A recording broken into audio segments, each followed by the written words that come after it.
Iba ito yung ano.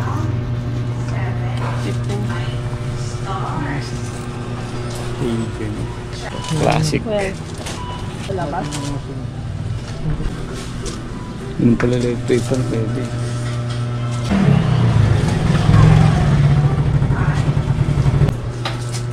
Ito ko coffee latte. Zero sugar siya ngayon, no? Opo. Pwede po 500.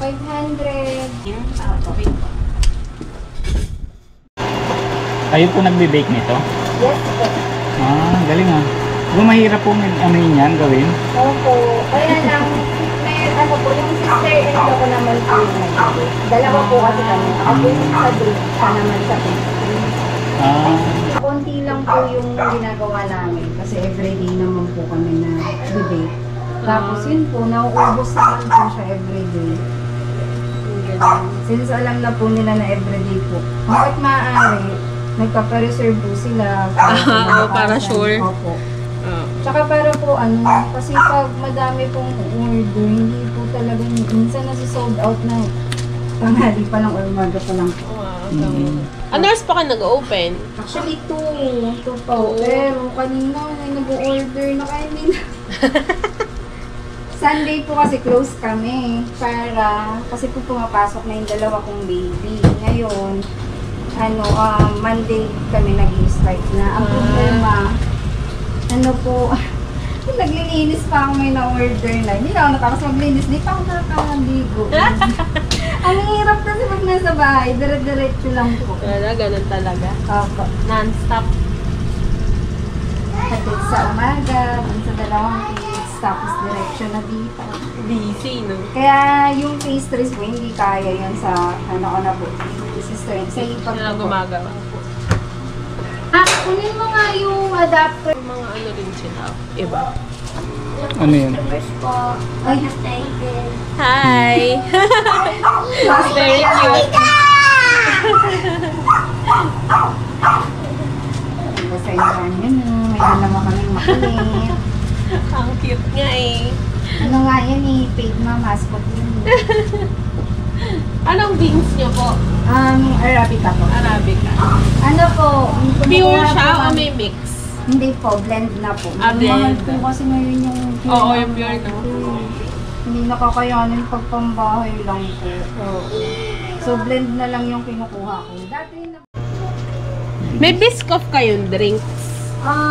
Banana pudding po. Kaya lang, naubusan na kami nagsa-sold out kasi yung sa banana pudding namin. Hindi na kasi updated po yung Okay. Ang hirap din kasi kailangan mo din siyang mag-iba-iba ng tapos kung ano yung trendy. Correct. Pareso yun. So, yung menu po na nandyan, yung pa yung unang-una. May mga supplier pa kami ng pastry dati. Kaya lang, syempre, work from home din sila nahihirapan. Mahirap na. So, ang nag-decide na din kami na kami na lang yung mag-bake lang sa sa croissant lang naman sa kasatan at saka. Yung in-order niyo po yung may itlog, no? Masarap po. Opo. Nag-mild yung yung sa kapatid ko po yun, nag-mild yung mismong Vietnamese coffee. Matapang kasi yun sa akin eh. Ibig sabihin, ay sa'yo walang itlog yung sa'yo? Oo, wala. Yung sa ate mo? Ano yung humalo siya sa kape? Humalo? Curious talaga siya. Wala ka na dyan. Oo, parang Malamang hahalo yun, no? Parang... Oo. Tsaka hindi naman boiling water eh. So hindi siya parang magiging egg drop soup. Parang siya magiging creamer, no? Soup pala. Oh. Sa Maxis meron yun, tsari. Egg drop soup. Ay, yung sa cafe latte, yung sa hot po pala namin, hindi po siya mapupuno yung sa kapa. Kasi yung nandyan po, 8 ounce lang po yan. Okay. Mabili namin 12 ounce. Ah, sige. Sige lang. Oo nga, 8 ounce pala yung hot. Lagyan mo hard-boiled egg, no? Tapos durugin mo na lang. Ano yun? Lugaw? Oh my gosh. May daan ba dito? Palabas? Parang. May daan po rito, ma'am.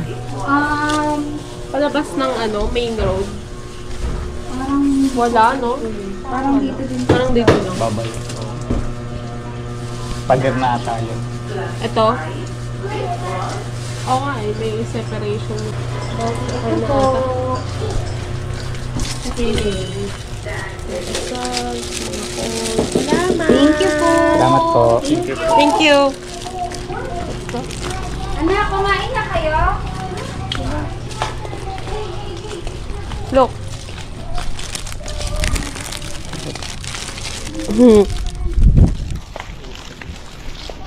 Ha?